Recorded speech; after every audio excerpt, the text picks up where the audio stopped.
Today I'm going to be finding the cash conversion cycle for Barnes & Noble and Amazon. First, I looked at the firm's income statement for Barnes & Noble, and to find the annual sales and cost of goods sold, I took the annual sales for Barnes & Noble and divided it by 365 days. Gives you the annual sales for that year, which is 17,483, and for the cost of goods sold, it was 12,986.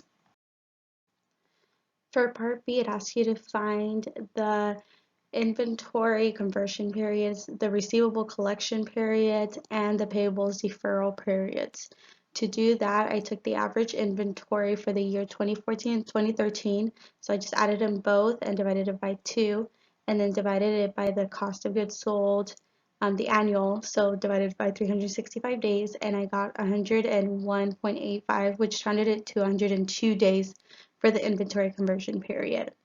For the receivables collection period, I took the average accounts receivables divided by the sales, and then I got 8.39 days, or rounded up to 9 days.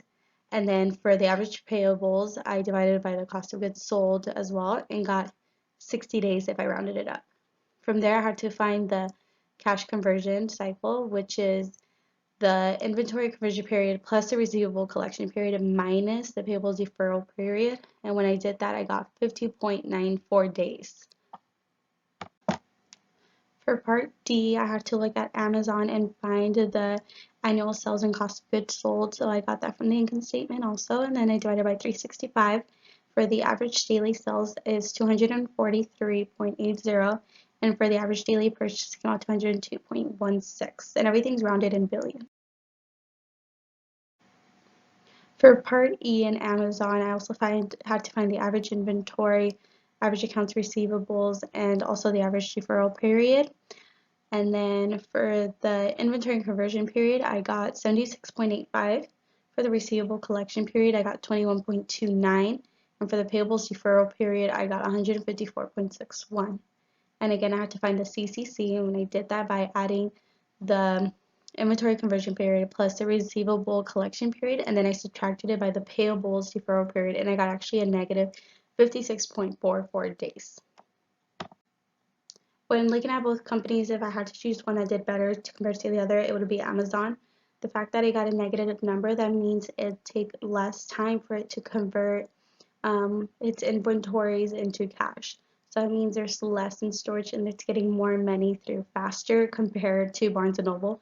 That might have to do because Amazon is mainly based online, and it has such a broad base of customers. It sells more than just books.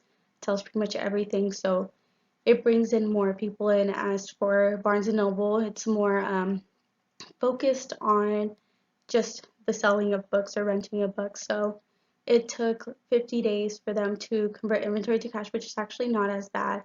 But when you're looking at a larger scale and the business, Amazon obviously is doing much better because it being in such a negative number, which is such a positive aspect for the CCC overall.